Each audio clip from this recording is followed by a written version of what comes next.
quels sont les groupes de médecins qui pourraient recevoir le plus gros volume de plaintes. Et souvent, ce sont les médecins racisés ou nouveaux arrivants qui sont les plus menacés en quelque sorte de la part du public et de la profession médicale. Et donc, il y a d'autres manières systémiques où on voit le racisme de se manifester. Et du point de vue de la formation médicale, et Lynette et moi, nous participons à ce projet depuis longtemps pour reconnaître les manières dont les pédagogies sont utilisées dans l'enseignement médical et où il y a beaucoup de racisme qui est intégré. Et dans les présentations de cas cliniques, on parle très peu d'études de cas où les patients sont racisés. Et quand ils sont racisés, on a tendance à établir un lien avec une certaine affection. Mais souvent, dans les études de cas, les personnes blanches sont considérées comme la norme en quelque sorte, la race par défaut. Donc, on normalise le fait d'être blanc et on utilise le mot caucasien souvent dans la formation médicale sans reconnaître que les scientifiques de la science politique nous disent que c'est vraiment un terme qui est vraiment raciste et, et- et- et qui a été inventé par des suprémacistes blancs. Et donc, il faut on a tendance à considérer comme l'homme de 70 ans, de 70 kilos comme la norme. C'est une description qui a été proposée avec des scientifiques pour les essais cliniques. Il fallait définir ce qu'était un humain et ils ont dit que dans les documents, eh bien, on pourrait considérer qu'un humain, c'est un homme de 70 kilos de descendance européenne. Et alors que notre population de patients ne correspond pas à cet homme de 70 kilos, et homme qui est en plus cisgenre et hétérosexuel, certainement. Donc, il y a une certaine manière de décrire ce qu'est qu'un humain. Et on continue de voir des cliniciens enseigner cela aux étudiants pour comprendre la pathophysiologie dans un homme de 70 kilos. Eh bien, on comprend la pathophysiologie pour tout le monde et ça ne fonctionne pas pour d'autres populations que je sers. Et c'est vraiment cette idée ridicule que l'on a dans la formation médicale qui est intégrée. Donc, il s'agit de lutter contre cela. Cela démontre vraiment que nous avons perpétué des formes de racisme. Et permettez-moi d'ajouter rapidement que la population autochtone est exposée à des taux beaucoup plus élevés de toxines. Nous avons énormément de données qui le prouvent. Et donc, il y a des nations, des Premières Nations en Ontario qui ont 44 fois le niveau perçu comme sûr dans l'atmosphère de cancérigènes, de matières cancérigènes. Donc, c'est le cas aussi dans le Nord. Donc, ces communautés sont exposées à des niveaux très toxiques de polluants. Et pourtant, dans la pratique médicale et dans l'instruction formelle, peu de choses nous poussent à nous pencher sur l'exposition environnementale, aux toxines environnementales. Et on pose peu la question, nous ne sommes pas non plus encouragés à mesurer les niveaux. Ce n'est pas quelque chose que l'on fait de manière habituelle. C'est fait pour des questions de recherche. Et sur le plan des interventions, des traitements, on en sait très peu. C'est quelque chose qui n'a pas été une priorité. Ce sont pourtant des populations vulnérables et racialisées qui sont plus susceptibles d'être exposées. Alors, je sais que nous avons eu la reconnaissance territoriale en commençant ce webinaire, mais je souhaitais quand même parler de cet a priori pour ces populations qui sont nos patients. On parle de racisme environnemental également. C'est un autre moyen de mesurer le racisme. En Nouvelle-Écosse, c'est un domaine de préoccupation. Panel provincial, l'année dernière, se penchait sur le racisme environnemental. Et ce qui me fascine, lorsque j'ai participé au panel, c'est que même les meilleures données ne tiennent pas compte du racisme structurel qui pourrait être à la base de notre incapacité à nous pencher sur ce que décrivent nos patients. par exemple, dans ce panel, j'ai parlé de racisme environnemental. J'ai expliqué que ma patientèle me parlait de choses qu'elle vivait. Je n'avais pas les outils scientifiques pour mesurer ce qu'on me disait de manière anecdotique. Alors, je devais dire à la communauté, il y a peut-être un problème, mais je me demande maintenant quelle est la validité des outils dont on se sert, puisqu'on ne mesure pas ce racisme environnemental. Et vous avez donc bien raison de dire qu'en santé publique, nous souhaitons, soi-disant, exposer les inégalités sanitaires pour les résoudre. On ne fait pas un excellent travail, il va sentir. Alors, permettez-moi de prendre la rétroaction de notre public. Alors, on parle de racisme épistémique, et donc les diverses formes de racisme. Je pense que vous venez justement d'en préciser quelques formes. Peut-être que vous pouvez nous expliquer ce qu'on estime être un véritable savoir, qui sont les passeurs de savoir. Oui, alors notre perspective des autres et leur relation par rapport à nous est très importante dans nos interactions. Et donc, par exemple, lorsque je fais des communications sur les pratiques qui ne sont pas racistes, je parle souvent de notre arrogance. Nous pensons que notre façon d'être est très bien, que notre façon de savoir est tout aussi bonne et que si d'autres savaient ce qu'on sait, que tout le monde irait mieux, sans avoir l'humilité de se dire peut-être que notre façon de voir le monde n'est pas universelle, n'est pas intégrale et qu'on pourrait gagner à comprendre le point de vue des autres. Par exemple, souvent, lorsque je parle de lutte contre l'oppression, je parle d'un article magnifique écrit par une journaliste qui parlait de son expérience comme journaliste et comme chercheuse sur l'appareil génital des canards.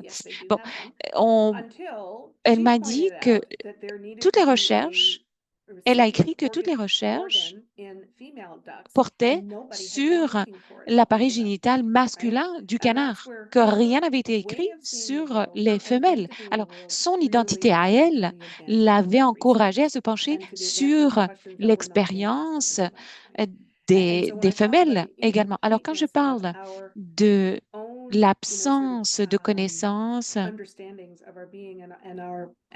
dans notre monde, parce que l'on perçoit le monde à la lumière de ce que l'on sait, c'est le risque. C'est-à-dire que si on se refuse à avoir le point de vue des autres, on a un savoir carencé. Alors, une prochaine contribution du public qui parle de la relation entre le médecin et le patient en tant que prescripteur, parce qu'évidemment, le médecin est souvent le prescripteur. C'est ainsi qu'on s'appelle maintenant. Donc, médecins, pharmaciens, ils sont moins susceptibles de prescrire des antidouleurs, des analgésiques à certaines populations. Alors, des a priori sur ce plan. Vous pouvez peut-être en parler? Oui, j'ai vu que la question était originalement posée en français, donc je vais répondre en français. C'est complètement la vérité. On voit ça souvent. Il y avait un cas d'un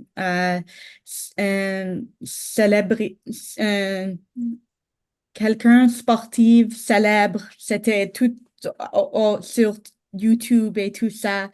Et il était, je crois que c'était football. Et il est allé avec un problème de muscle ou comme quelque chose cassé ou quelque chose comme ça. Il est allé à l'hôpital. Puis, il a pris une vidéo de médecins et infirmières qui disaient pardon, s'il y avait juste un petit pop-up, qui disait que vous essayez d'avoir des médicaments que vous n'avez pas besoin, vous voulez juste avoir les drogues, toutes ces choses comme ça. Et lui, il était African American.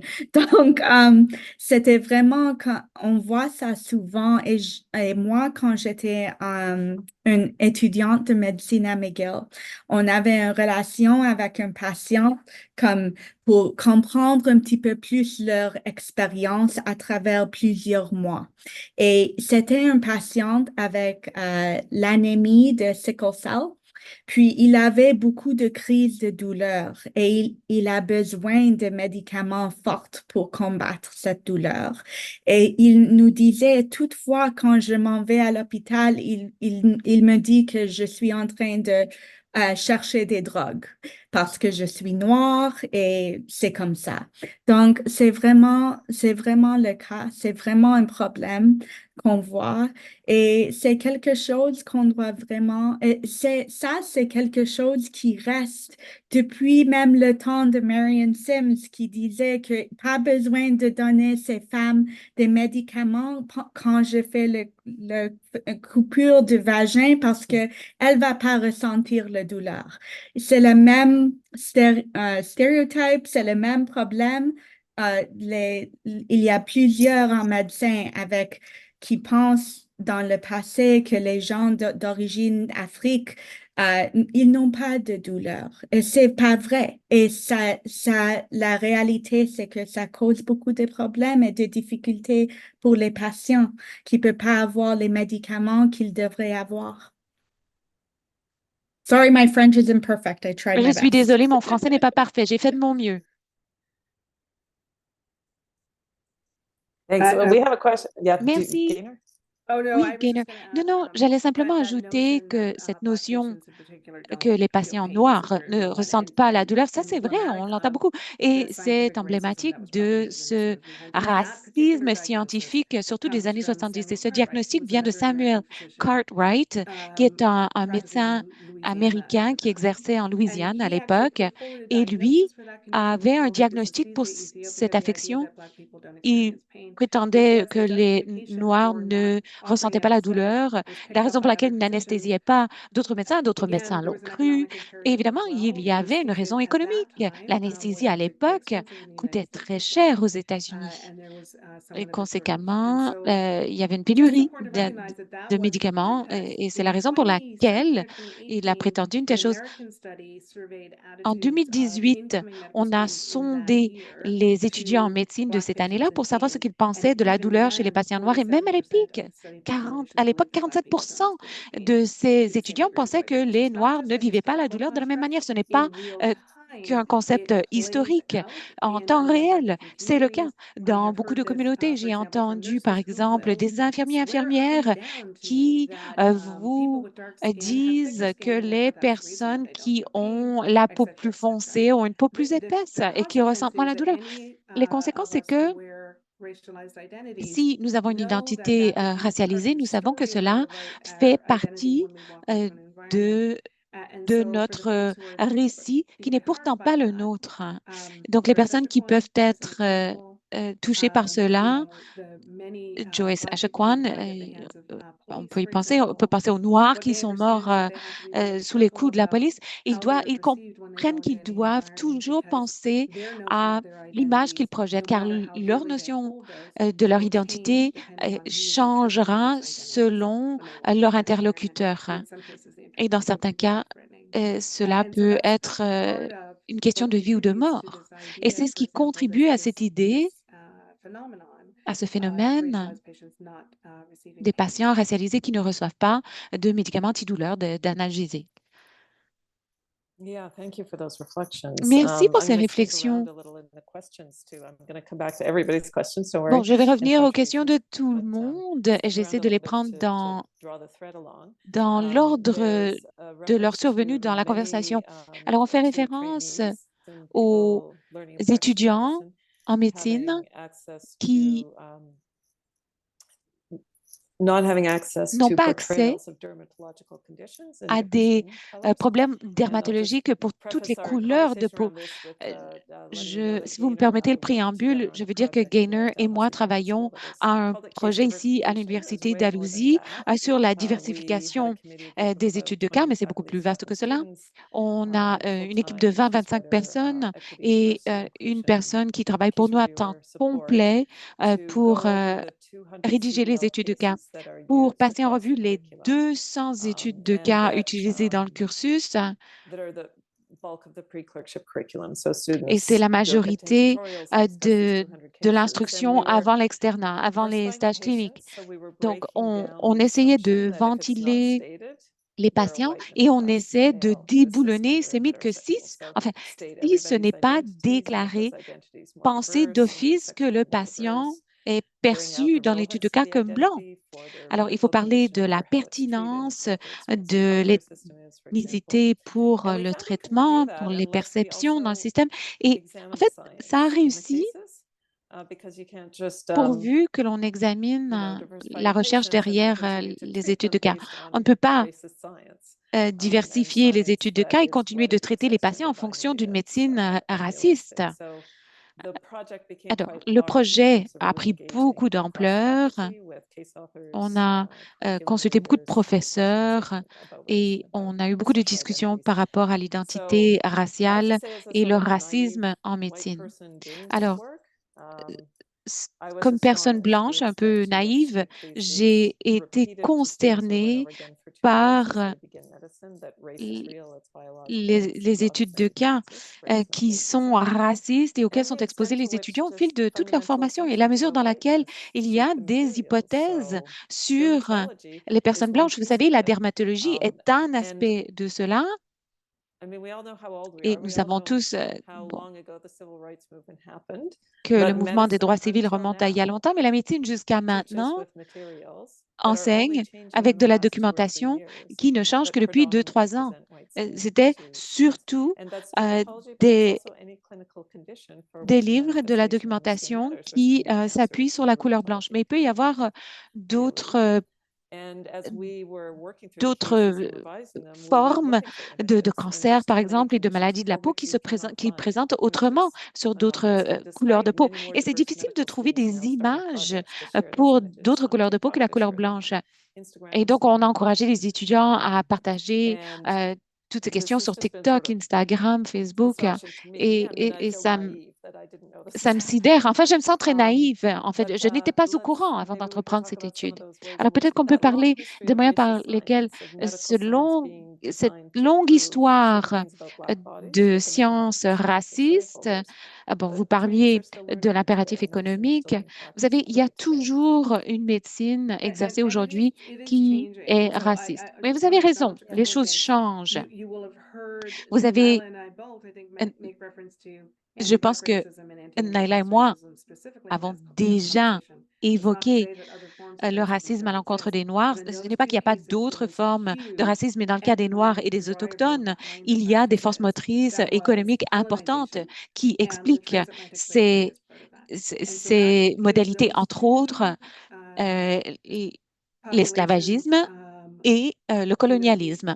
Alors, ces deux populations sont exposées à un racisme plus important. Je l'explique simplement pour que vous compreniez pourquoi on se concentre surtout sur les Autochtones et les Noirs. Mais les choses changent. Alors, j'avais un étudiant du Nigeria en 2021 qui a fait une vidéo qui est devenue virale sur TikTok parce qu'il a montré une femme noire avec un bébé. Elle était enceinte d'un bébé noir et tout le monde disait, mais ça n'a aucune prise dans la réalité parce que les bébés sont tous nés blancs. Alors, il a fait quelque chose qui n'avait encore jamais été fait jusque-là, en 2021. Maintenant, ces images deviennent beaucoup plus fréquentes. Les étudiants en médecine savent les trouver. Et justement, ils demandent à leurs professeurs aussi de mettre à jour leur matériel. Et il y a Andrew Derrip, qui est médecin pathologiste, qui l'année dernière a publié et coédité la 11e édition de Robson Pathology, où cet médecin a accepté ce projet pourvu qu'elle puisse éliminer toutes les références à une médecine raciste. Donc, pour ceux d'entre vous qui cherchez un projet pour votre prochaine année sabbatique, vous pourriez prendre un manuel scolaire de votre choix et tenter de le modifier pour éliminer ces genres de concepts racistes. Alors, les choses changent, c'est lent, mais les choses changent, ce qui est formidable. Et le projet de diversification n'est qu'un exemple éloquent de cela. C'est vrai que ça a été long et pénible, mais ça a valu le coup. Oui, ça a été beaucoup de travail. Je me rappelle ma propre expérience. Je passais en revue des cas et je voyais surtout des données recueillies aux États-Unis. On faisait un suivi de la race et de l'ethnicité pour essayer de voir quel était l'effet du racisme. Mais ce n'est pas un facteur que l'on peut modifier, n'est-ce pas, la race? Si on est assujetti à du racisme, ce n'est pas quelque chose qu'on peut changer soi-même. Mais enfin, cette répétition constante dans tous les cas, vous aviez des facteurs de risque différents selon la race. Et ça me ramène à une chose que vous avez évoquée un peu plus tôt, Gaynor, des outils qui ne permettent pas de se pencher sur le racisme environnemental. Nous sommes férus de la bioéthique. Nous savons qu'il est possible de déceler les a priori, les préjugés, mais bon, toutes les études, on peut prendre 100 études sur n'importe laquelle affection clinique, on vous dira, elle est biologique, elle n'est pas sociale. Pourquoi? Parce que les variables qu'on contrôle, c'est l'éducation, le revenu, et on dit que s'il reste des disparités entre les races, ça doit être biologique.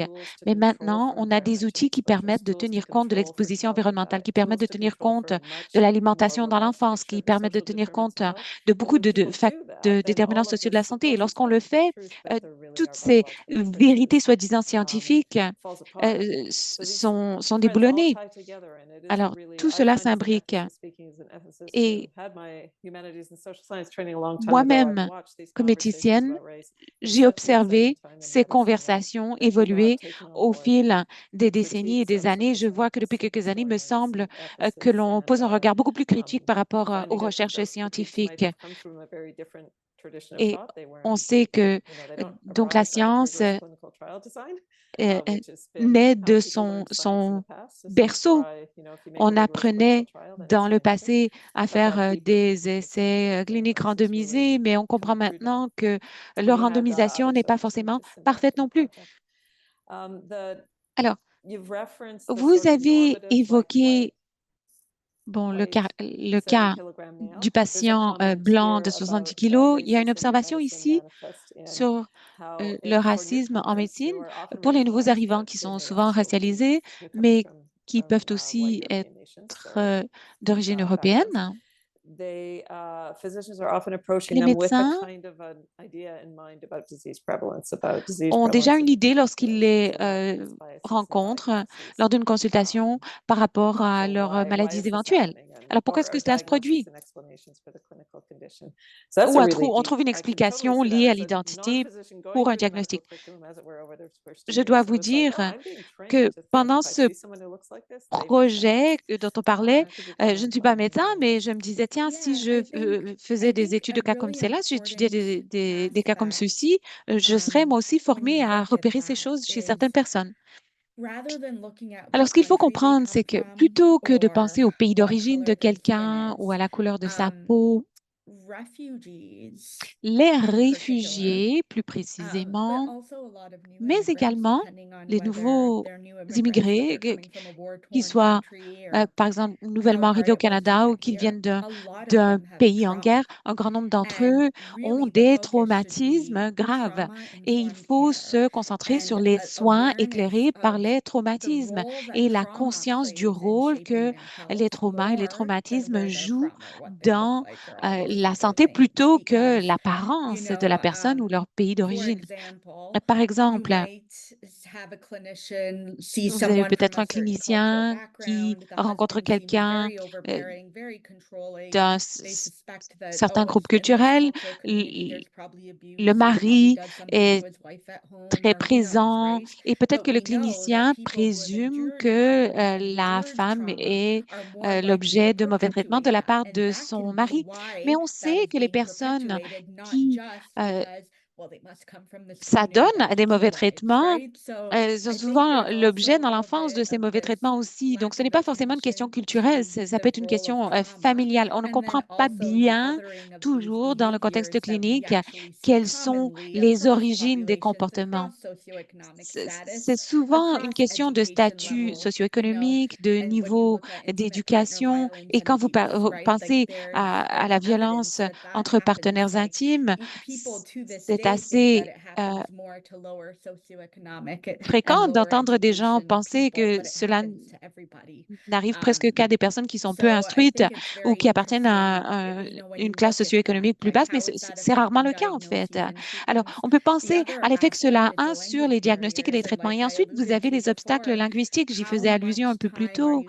Combien de temps prenez-vous avec l'interprète médical? Est-ce que le médecin et le système médical vous permet de prendre votre temps pour les patients qui ont besoin de plus de temps? Parce que c'est là qu'on peut élucider des problèmes. Mais un mot dans une langue, dans une culture peut varier un peu selon une culture, une langue différente. Et on peut rater beaucoup.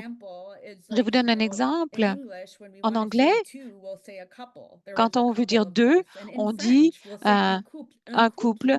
On dit un couple en français, mais un couple en français, c'est deux, mais une couple, comme on l'entend au Québec, ça peut vouloir dire plus. Alors, bon, ça n'est pas forcément identique. Alors, si on ne comprend pas cela au niveau vraiment élémentaire, cela peut se répercuter. Il y a beaucoup de nuances et de complexité qui se perdent dans ces interactions. Alors, comme système et comme groupe de prestataires, on doit essayer de mieux comprendre les problèmes de nos patients. Et parfois, dans certaines cultures, les gens ont un problème, mais bon, c'est ce qu'on nous appelait, ce qu'on appelait à l'école de médecine le diagnostic vite fait. Il faut poser des questions plus approfondies pour vraiment arriver au véritable diagnostic. Pour la notion des soins éclairés par les traumatismes, rappelez-vous que les traumatismes ne sont pas forcément récents. Dans la mesure où les gens proviennent d'une communauté qui est l'objet de traumatismes répétés au fil des générations, par exemple les populations autochtones, par exemple les communautés de la diaspora noire, certains des comportements associés à la gestion des traumatismes peuvent être repris par les générations subséquentes. Et cela peut se retrouver dans les interactions, être mal interprété par les cliniciens pour toutes les raisons qui ont été évoquées par Naila. Mais ce sont des choses qui persistent aujourd'hui. C'est la raison pour laquelle il faut s'intéresser aux stratégies présentées par Naila. Depuis quelques années, au Conseil médical du Canada, qui établit les normes pour l'agrément au Canada, on a obtenu de revoir les objectifs pour ce qu'on appelait autrefois les populations spéciales. On ne parle plus de populations spéciales. On ne parle plus des pratiques culturelles utilisées pour gérer ces maladies soi-disant spéciales. Mais jusqu'à il y a quelques années, c'est comme ça qu'on présentait les choses. Alors, ce n'est pas étonnant que les médecins aient des stéréotypes par rapport aux nouveaux arrivants et qui aient des a priori cliniques, d'ailleurs, par rapport à leur maladie éventuelle. Alors, il y a beaucoup de changements. Il y a quelques questions que je vais essayer de combiner qui ont trait à quelque chose que Gaynor évoquait dans ses remarques liminaires, à savoir comment le comportement des professionnels, les comportements attendus des professionnels sont parfois un obstacle à l'avancement professionnel. Par exemple, pour les stagiaires ou des médecins formés à l'étranger ou des étudiants appartenant à des groupes racialisés ici au Canada. I think this is also something really interesting to C'est quelque look chose de at. très People are really intéressant. looking for in the comments for some concrete Les help to gens, think about how dans la to boîte move de those questions, conversations forward in cherchent this à faire setting. avancer Many people involved in ces ethics might be the people who are involved in ces those conversations conversations. around professionalism with trainees. On peut And parler peut-être de seeing that have those professionnalisme questions des stagiaires. arising for them, is Et this, peut-être que do we have a notion of professionalism that's being used to on keep a une people notion out de of the profession? professionnalisme qui exclut certaines personnes de la profession. happy to jump in on that, and I'd really appreciate your thoughts on Oui, this je as pourrais well. peut-être répondre. A few years ago, wrote a paper in CMAJ Il y a on quelques années, speaking j'ai Australia écrit and academic medicine and what it looks un like. And it article very much looks like what sur you and what the folks opposed ce to que culture vous dites are sur portraying. sur la This question qui est idea that posée. we may Cette idée, espouse values of on wanting to peut be certainement anti-racist, épouser anti-oppressive ces countries, valeurs et but dire then in qu'on veut lutter reality, contre we use the tools of l'oppression et le government racisme, to mais en actually fait, continue on to utilise oppress les outils de la people. profession pour continuer And so d'opprimer that's a very real différents groupes. phenomenon, and I Et agree ça, totally c'est un with you on phénomène the question qui of est who réel. follows Et the j'entends right encore des systematic exemples de exactly. la part de collègues dans And toute so l'Amérique du Nord the qui notion of best practices, the subissent ce idea problème. that the Et donc, practice is grounded in l'idée que understanding la pratique what are the est identities of the people fondée involved, sur la compréhension des which of those identités identities des confer personnes power and impliquées. Quelles privilege sont and les which confer identités qui disadvantage or confèrent du less pouvoir et du power, privilège and how par is rapport aux that personnes défavorisées playing out in the et setting, comment est-ce que cela right? se So manifeste sometimes dans un for example, scénario. a Par professionalism debate exemple, quand il y a comes une plainte forward. sur le For example, a professionnalisme de professionalism quelqu'un debate par le at biais Dalhousie. If I'm de asked ce as an comité à opinion, what I'll Dalhousie, often say quand is, on me demande look at mon the avis, identities de at donner un play. avis, Who is je the dis, regardez underpowered quelles sont les identity here? identités qui sont Run en the jeu, scenario from their perspective quelles and sont les power. relations de And pouvoir, at the end essayez of de revoir that, le are you scénario à plusieurs sure reprises that et à partir de là, est-ce que vous êtes they are sûr not actually, regardless of whether que, or not they submitted the complaint or were the subject of the euh, complaint, que, que, que- are they at que ce soit higher la or personne, lower professional risk le in plaignant ou that celui qui scenario est of this l'objet than the de la other plainte? person? And Regardez I s'il y always a suggest that we pay une attention to identité the différente et un more pouvoir powered différent person et in the dynamic, faites attention because à la they personne qui a le often moins de have, pouvoir in fact, dans the cette most to dynamique lose, and they know parce qu'en it. fait, c'est elle qui a So le they're not plus à likely perdre to bring et elle le forward, sait. for example, Donc, something, par something of exemple, sexism, racism, whatever it is, elle ne va pas soumettre une plainte frivolously, de but often the sexisme institution will come euh, back at them de with manière the frivole. complaint Et itself souvent, is l'institution, unprofessional, l'établissement va dire, unethical, votre whatever the plainte excuses are, elle-même because it's not n'est pas actually protected by professionnelle et the n'est pas complaint. acceptable, So those are some et of the sans ways in regarder which la plainte, le contenu, la teneur de la better plainte. professionalism, patient safety, Donc, ces termes, ethical professionnalisme, practice sécurité des can patients, get used against pratique éthique, minoritized groups ça peut être in an utilisé economic contre des groupes setting. And it's incumbent on us, I think, who are de in those minorités conversations dans about power dynamics, un environnement to médical really be et il careful about faut how we penser à engage ces in those conversations dynamics et à and la look at dynamique de which pouvoir identities pour are at vraiment play revoir quelles sont les and dynamiques qui source sont en jeu, the strongest. les And it may identités qui not be sont the en way that jeu you thought it was going to et be when you ça first peut heard ne about pas it, être right? So you comme may vous le hear a pensiez au complaint départ. from a group that looks Donc, like, of c'est on course, this entend une must be a plainte valid d'un groupe complaint against a où on dit, racialized professor. oh, And by ça the doit time you've être done that une analysis, you plainte can then say, contre wait a un minute, professeur even though racisé, that mais quand person on has the regarde identity of professor en and détail, therefore même might be si cette higher personne on a the une totem identité pole, de so to speak, professeur et donc devrait actually être they've got all plus kinds of élevée en other quelque identities sorte, that put them en at fait, highest il y risk a beaucoup here. d'autres And identités maybe qui we le need to mettent à examine the risque. complaint again Et from donc, il faut that perspective. It is examiner very, la very tricky plainte work, dans cette but if we're perspective. not C'est looking un at travail identities, we're difficile, not actually mais doing si on that n'examine pas les identification of power, then we're identités not actually doing et any le of this pouvoir, work. on ne fait pas de travail de lutte contre l'oppression. Alors, je ne sais pas si vous comprenez ça, Naila, si vous êtes d'accord. Eh bien, oui, je suis tout à fait d'accord. Par exemple, le Collège des médecins et des chirurgiens du Nouveau-Brunswick, il y a plus de plaintes qui sont déposées contre des médecins qui sont de minorité visible ou des médecins de couleur. Bon, même cette terminologie est assez péjorative. En tout cas, et il y a des plaintes qui sont déposées.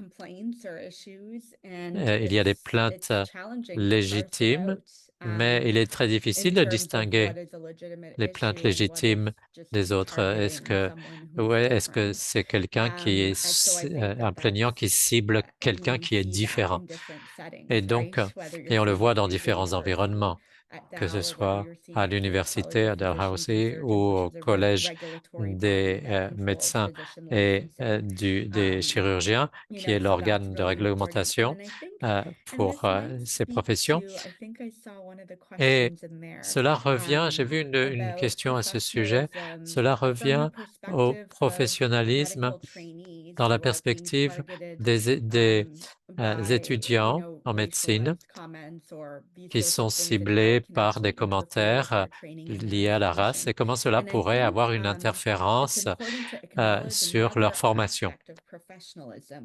Et il faut voir un autre aspect donc, du professionnalisme. Peut-être qu'il y a un résident ou un étudiant en médecine qui est ciblé par un patient ou par un collègue et les autres personnes, ceux qui sont dans la salle qui pourraient être témoins de cela, en fait, il n'y a pas de recours contre ces individus.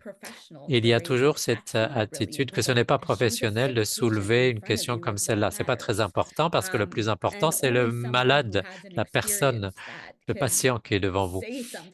Mais seulement, bon, quelqu'un qui a eu cette expérience peut le dire. Et il y a aussi toute une génération de groupes minoritaires depuis des générations qui sont habitués à ce genre de choses, que c'est comme ça. Et d'ailleurs, à l'intérieur même du groupe de minorités visibles, un médecin noir plus expérimenté peut dire à un étudiant en médecine noire, c'est comme ça, c'est pas la priorité, et donc tu t'y habitueras. Mais en fait, bon, et pourtant, il y a toutes ces affiches dans les hôpitaux qui disent qu'on ne tolérera pas un comportement abusif, mais est-ce qu'on tolère les comportements discriminatoires? Il y a beaucoup de choses que les organisations peuvent faire et les organisations peuvent faire au niveau professionnel dans une perspective de professionnalisme et dans la perspective de la sécurité des patients pour protéger ces prestataires, ces fournisseurs de soins de santé, que ce soit des gens dans l'administration ou des infirmiers, infirmières, médecins, que ces gens ne soient pas ciblés par d'autres groupes, que ce soit des patients ou d'autres collègues. Et quelquefois, ce n'est même pas intentionnel. J'ai eu une discussion avec un groupe médical ici qui m'a demandé, en fait, ils avaient un membre enseignant qui était racisé et qui a connu une discrimination de la part d'un patient, et plutôt que de dire que c'était du racisme, toute l'équipe de soins a essayé de réorienter toute la clinique pour la journée de manière à ce que ce patient et ce médecin racisé n'entrent plus en contact. Sans parler, et ils pensaient faire la bonne chose, mais ils ne parlaient pas du problème de racisme. Et rétrospectivement, on peut se dire que la bonne chose à faire aurait été de dire quelque chose comme: nous avons toute confiance dans nos fournisseurs de soins et on ne peut pas garantir que vous aurez le fournisseur, que le médecin de votre choix. Et sinon, si vous voulez choisir, on ne pourra peut-être pas s'occuper de vous en tant que patient aujourd'hui. Parce que là, dans la situation que je mentionne, le médecin s'est senti marginalisé, pas seulement par le patient, mais aussi par l'équipe. Il y a tellement de choses qui doivent changer pour améliorer les choses pour les médecins racisés. Parce que Maintenant, il va devoir voir ce patient et qui va déposer une plainte auprès du collège contre ce médecin pour aucune raison valable. Donc, on se retrouve un peu coincé entre l'arbre et l'écorce parce qu'il y a différents niveaux du système, de nombreux niveaux dans le système où il faut plus de conscientisation et réparer les choses, trouver des solutions. Si quelqu'un dit quelque chose de complètement sexiste parlant des femmes médecins, bon, les autres vont leur dire ce n'est pas acceptable, même si ça continue de se passer. Il y a toujours quelqu'un qui va dire que ce n'est pas acceptable.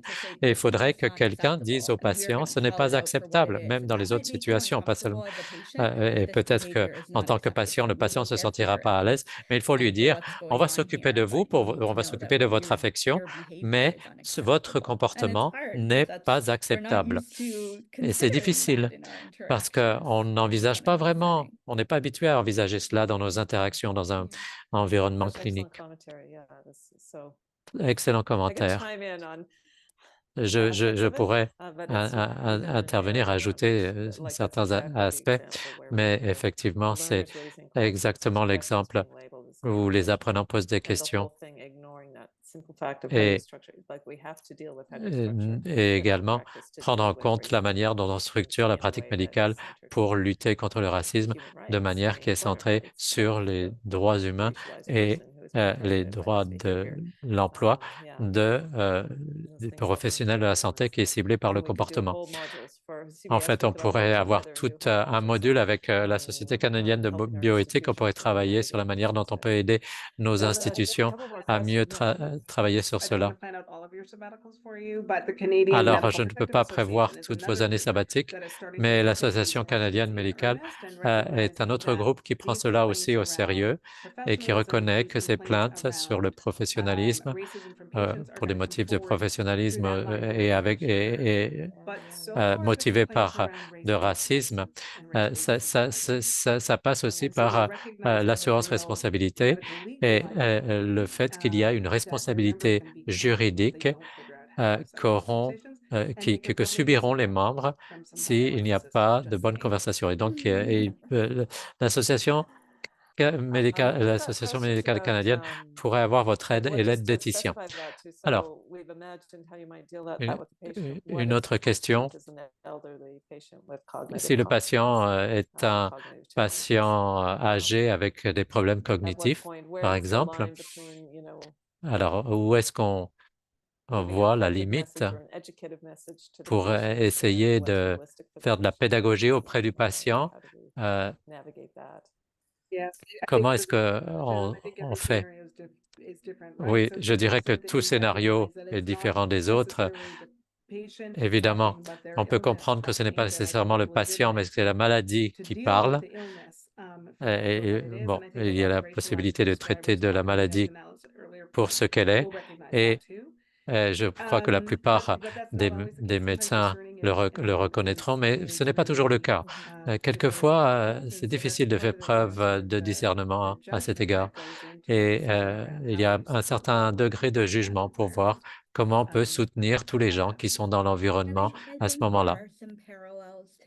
Je crois qu'on peut établir des parallèles avec les communautés migrantes et réfugiés qui ont subi des traumatismes parce que vous n'identifiez pas nécessairement ce qui se passe quelquefois. Et la même chose avec le déclin cognitif dans les populations plus âgées. C'est beaucoup de ces préjugés agistes sont intégrés dans la manière dont on travaille. Et la personne qui traduit ne doit pas être l'attention du médecin et la personne qui est là avec le patient plus âgé, sa grand-mère par exemple, qui a un déclin cognitif, et le médecin n'interagit pas directement avec la patiente ou le patient plus âgé. Mais oui, alors effectivement, je sais qu'un participant voulait effectivement que l'on parle de cela et a attendu un certain temps pour que l'on parle de cela. Parler on a tendance à parler à l'aidant plutôt qu'à la patiente ou au patient qui a des troubles cognitifs. Et donc, évidemment, c'est une discrimination en fonction du handicap. Donc, effectivement, il faut voir ces liens entre le racisme et les autres formes d'oppression liées à l'âge, à la situation de handicap, etc. Oui, et il y a aussi beaucoup de choses dans la communication non verbale, parce que si vous parlez à quelqu'un qui a un trouble cognitif, il est très difficile de communiquer avec cette personne et d'obtenir l'information de manière à savoir quoi faire. Mais il faut pouvoir étudier la personne pour savoir ce qui se passe à différents niveaux et le patient doit considérer que vous, en tant que médecin, vous considérez que le patient est important. Et donc, à bien des égards, vous pouvez avoir la conversation avec le prestataire de soins, mais il faut aussi avoir un contact oculaire, par exemple, avec le patient et le toucher de manière appropriée. Si vous mettez une main sur la main de la personne, si vous voulez la rassurer, ou peut-être à la fin discuter de certains détails avec l'aidant, mais ensuite vous tournez vers le patient en disant est-ce que vous avez d'autres questions, est-ce qu'il y a d'autres choses que vous voudriez ajouter, lui donner la possibilité d'être entendu, même si le patient ou la patiente n'est pas très cohérent. Tout ça a trait au fait d'avoir plus d'humanité dans un environnement de soins de santé. Et si vous regardez à un niveau plus élevé, si vous voyez justement qu'il n'y a pas suffisamment d'humanité de la part des prestataires de soins, bon, il y a d'autres raisons plus systémiques qu'il faut voir, pas suffisamment de ressources, un burn-out des professionnels de la santé et des tas d'autres problèmes que l'on a et qui ont une incidence sur la manière dont on communique. Et donc, en tout cas, ça n'aide pas si je dis que ce problème est beaucoup plus grand que ce qu'il ne le paraît, mais en fait, c'est vrai. Il y a beaucoup de choses du point de vue systémique qu'on peut résoudre. Alors, je ne sais pas si la personne qui a posé la question pense comme moi, mais je me dis, quand je parle aux gens du dysfonctionnement systémique, le système ne fonctionne pas bien parce qu'il est en détresse. Et le prestataire est au bout d'une longue chaîne de situations stressantes et essaie de contrôler la seule chose qu'il puisse contrôler, à savoir son interaction avec le patient. Donc, une partie du contrôle signifie, bon, je vais parler avec le proche aidant parce que j'aurai des réponses directes. Bon, enfin, c'est la présomption qu'ils ont. Et donc, je pense qu'il est important de le signaler, car maintenant, je peux dire au prestataire, dont le mien, vous me donnez l'impression d'essayer de contrôler l'interaction. Avez-vous pensé au fait qu'il serait peut-être préférable de restructurer le cadre, l'environnement, pour que vous n'ajoutiez pas au stress, ni le vôtre, ni celui du patient, que vous ayez l'impression de devoir tout contrôler. Cela me rappelle aussi que nous voulons désespérément que le patient soit au centre de nos préoccupations, la véritable centralité du patient. Et en gros, c'est ce dont il est question. Alors, quand vous voyez un patient âgé ou une personne âgée qui a un déclin cognitif, le reconnaître ne signifie pas qu'on ne va pas le traiter pour la raison pour laquelle cette personne a demandé une consultation. Vous n'allez pas en faire fi parce que cette personne a légitimement mal à une dent ou mal à la gorge. Alors, il ne faut pas rajouter à vos présomptions en fonction de l'identité, dans ce cas-ci, le déclin cognitif. Alors, cela me rappelle et d'ailleurs, les sociologues qui m'ont enseigné, je pense à Linette aussi qui m'a enseigné, je me rappelle ce qu'ils me disent, il y a une façon de comprendre comment le racisme s'opère et on observe autour de soi d'autres formes de discrimination. Le racisme est si visible, tout le monde sait bien ce que c'est, mais si on comprend comment le racisme s'opère, on commence à repérer d'autres formes de discrimination aussi. The next question, La prochaine question, we have a proposal of a sort of topic, a concern that we don't often look at this area of c'est medical c'est une practice. So chose physicians are involved qui in m'intéresse the justement, Canadian Immigration justement parce Policy que on se System, penche peut-être setting trop peu standards sur for medical la question. um, Les medical médecins examination of immigrants and public health physicians participent and peu I mean, to some extent, maybe they're responding to the political directive that comes from aux, above, that this is aux supposedly what the Canadian normes public wants, but who is the Canadian concernant les public nouveaux anyway? arrivants. So the racism towards Alors, immigrants le that I racisme à get l'endroit des would immigrants require these sort of certificates of good est health souvent to get into associé the au fait country, qu'on demande which aux nouveaux would be immigrants de présenter questionable un from an certificat de bonne international santé human avant de rights pouvoir perspective, but it's entrer like common au Canada. immigration around the world. Alors, cela peut It's lessened, so in the extent that évidemment poser une question under éthique. the current government, we've opened up to allow people to be a Sous le little bit gouvernement more actuel, expensive, and we still let on them into the permet aux country, gens but d'avoir even that way of quelques thinking of problèmes de people as santé, nous extensively coûter un peu d'argent, mais non-First malgré Nations tout, ils immigrants doivent is être relativement en bonne santé fundamentally pour pouvoir ableist venir. and has been Et donc, deeply fondamentalement, ableist in our immigration system. c'est discriminatoire. So the comment here is immigrants to Alors, le Canada from commentaire est regions of the global south are some of the most medically scrutinized in the immigration les system. immigrants, Sound right to me.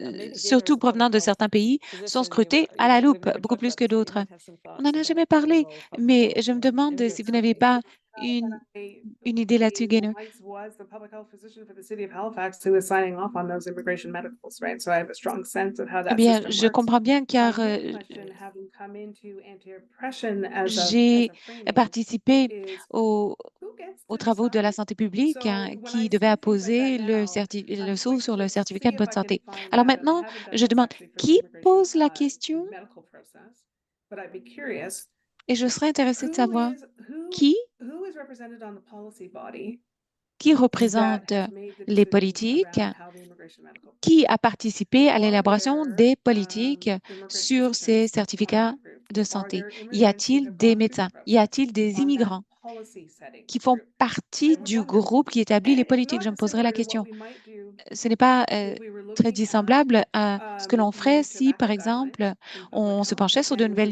would be looking lignes for directrices sur le who are tabac the en santé brands publique. On se industry dirait, dans quelle represented mesure on l'industrie the est-elle guideline setting représentée body dans for les this lignes new directrices guideline, right? Or the qui, alcohol industry with respect to low risk drinking guidelines. ou I think les we can groupes ask qui those rédigent ces questions lignes for directrices? all Pareil kinds pour of la policy consommation verticals. d'alcool, pareil. And I On would be pourrait se surprised poser if cette we saw question pour toutes sortes representation de that questions. Je actually serais included étonnée qu'il most of y the ait des time. représentants, I would enfin, wish to be wrong, but I'd be j'espère avoir surprised if tort, we mais saw je serais representation étonnée that qu'il included y the ait des target représentants populations de at la those population policy tables. cible And so for à me, that's the ces opportunity tables. and the Et pour intervention moi, c'est is là to move que those l'intervention policy doit se tables away from réaliser. people Il who faut actually que could never be affected by them to the people who les actually personnes have qui établissent les significant impact so that politiques they have a voice soient les personnes touchées in par policy. celles-ci. Yeah, and that's very much going along the Oui, et lines of the way d'ailleurs, research has ça been rejoint restructured to include la patient restructuration de la partners recherche pour in inclure study les patients design for partenaires dans la clinical research conceptualisation or other sorts des of études research. pour des So raisons it's de not, recherche you clinique know, ou there are autres. some Enfin, things in place that il y a would make a certaines good choses en precedent place or a good qui case going forward for peuvent interventions être like that. utilisées pour des So, interventions comme celle-là. On a déjà, si vous voulez, Okay, fait speaking of certains learning progrès. from our social science colleagues, Eli Manning was a social work Eli faculty Manning, member who was involved in our project as well, professeur and de brought to the table a sociologie, lot of literature from a medical social sciences around the participé intersectionality au of projet dont on marginalized parlait et lui, il a beaucoup identities, parlé disability, de refugee populations. l'intersectionnalité So we have all entre, sorts of par global exemple, la academic race, practices la that situation de handicap. Il y and a déjà resource extraction beaucoup practices lead de to war and civil ressources conflict. That's well et de documented, pratiques the role of resource qui extraction in civil conflict. euh, Creating refugee populations, directly s'appuient creating increased sur disabilities. des As well as, our réalités Canadian resource multiples. extraction industries, we as Canadians, our Comme Canadian government is Canadiens, extremely involved, and our Canadian economy is par extremely exemple, involved in exporting those on practices, s'intéresse which creates beaucoup global à populations l'extraction with de disabilities, with ressources naturelles, ce qui medical conditions. crée And then we say, des oh, you maladies can't come to the chroniques, ce country qui because you're crée des racist, and our handicaps. taxpayers don't want to cover Mais those si vous avez, par exemple, des costs. travailleurs temporaires, vous n'allez Where's pas the leur donner justice les in all this? citoyennetés parce It's, qu'ils you ont know, I hadn't un put together handicap most ou of une these maladie. connections Où est la before, and justice so we'll dans listen ces cas? Alors, so closely c'est to le that genre one. d'intersectionnalité qu'il yeah, faut and évoquer. something Oui, that's very et close Une chose qui rejoint cette question également, c'est les, la couverture tardive pour les immigrants. Il y a souvent une période de carence de 3 mois. Je me rappelle lorsque j'étais étudiante en médecine à Montréal, il y avait beaucoup de familles de, de nouveaux immigrants qui étaient atteints de traumatismes, de dépression, mais parce qu'ils n'avaient pas d'emploi, ils ne pouvaient pas gagner d'argent pour subvenir aux besoins de leur famille, donc ils devenaient de plus en plus malades. Alors, c'est notre système qui les rend malades et en plus, on refuse de les soigner. Et on ne reporte pas le paiement des impôts pendant 3 mois après l'arrivée. Donc, ces personnes paient des impôts et paient des taxes pendant 3 mois, mais pourtant n'ont pas droit aux soins de santé pendant ces 3 mois. Alors, je pense que c'est l'envers de cette médaille, c'est-à-dire que on a des politiques qui excluent, mais une fois que vous arrivez ici, on vous met tout de même des bâtons dans les roues supplémentaires. Il faut que vous soyez en meilleure santé que le Canadien moyen, soyons clairs. Et dans ce cas-là, on vous acceptera.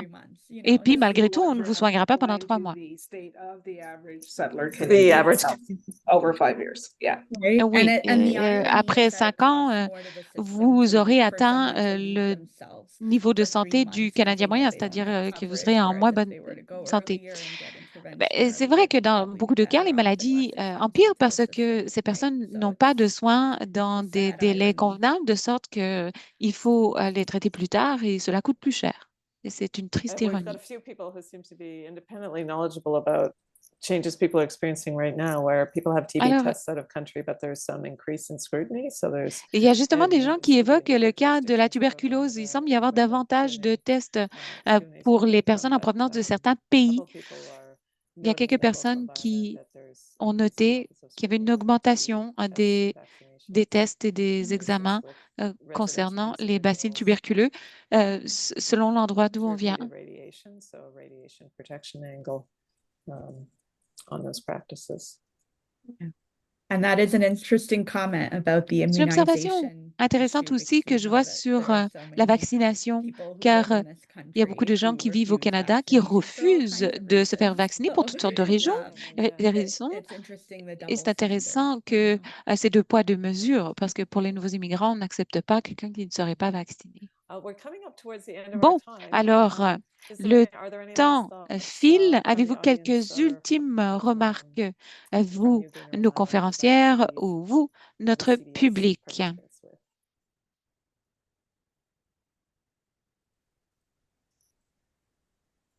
I think a lot of the issues Je pense qu'un grand nombre des enjeux que nous avons abordés sont les domaines où les changements sont possibles. Quand vous pensez au changement systémique, conscientiser et ensuite parler des enjeux lorsqu'ils sont soulevés. Qu'on parle de discrimination au travail, en milieu de soins de santé, ou trop peu d'attention aux toxines auxquelles sont exposées les communautés autochtones, trop peu d'attention aux questions de racisme plutôt que la race dans la recherche et dans les soins. Ce sont tous des domaines de recherche intéressants. Il faut que les gens en parlent davantage, à tout point de vue, qu'ils fassent plus de tapage. Yeah, I think so too. I'm really grateful for the Oui, je conversation suis and vraiment for très the reconnaissante questions d'avoir and eu for cette those attending. conversation I et think I'm d'ailleurs des reminded questions by qui this nous ont été talk, envoyées. I'm really grateful for the reminder that Cela me I rappelle guess d'ailleurs, I've embarked on an et je me era le of rappelle my avec career where gratitude, I've que je suis decided that arrivée we au stade de don't ma have the carrière où j'ai world that I décidé wish we lived qu'on in. n'a pas le monde And que some of these j'aimerais. conversations at Et least certaines de ces expose what the conversations difference is between the world présentent we au moins say les we différences want versus entre the world we le monde actually qu'on prétend have. vouloir et le And monde that gives qu'on us a. some choice Et cela around nous what actions donne we des take to choix. move Quels towards the sont les world that we gestes actually à want. faire pour And so tendre vers ce I'm really monde que l'on cherche? grateful, Et donc, je suis surprisingly, to reconnaissante. be in Étonnamment, je that suis space where I reconnaissante feel d'être still arrivée à like ce stade we où j'ai toujours might actually be able l'impression to move qu'on towards the world that we pourrait want. tendre vers ce monde And meilleur, I'm le monde que l'on recognizing how souhaite. really Et je important reconnais and à quel point impactful it is to expose c'est that we don't important have that yet. de parler du fait que ce n'est pas le cas pour le moment. Alors, merci à la Société canadienne de bioéthique pour la conversation, car je crois que cela permet véritablement de conscientiser les participants, mais je l'espère aussi la population. Oui, merci beaucoup. Merci pour les questions et merci de nous avoir invités. Une petite observation très rapide. Linette, en préparation, on avait posé la question, que pense la nouvelle génération des cliniciens? Est-ce qu'ils sont à l'abri de ces a priori, de ces préjugés? Non, parce que chaque génération de médecins pense que ses idées sont meilleures et qu'il n'a pas les difficultés des générations précédentes. Mais les institutions sont tellement fortes que c'est difficile de sortir du cadre. Alors, il faut continuer d'avoir ces conversations. Formidable, merci beaucoup. Merci pour ces remarques de clôture. Merci d'avoir participé à notre panel. C'est toujours un plaisir de discuter avec vous. J'apprends toujours à votre contact. Et merci à la SCB également. Et sur ce, je cède la parole à Angèle qui a quelques remarques de clôture.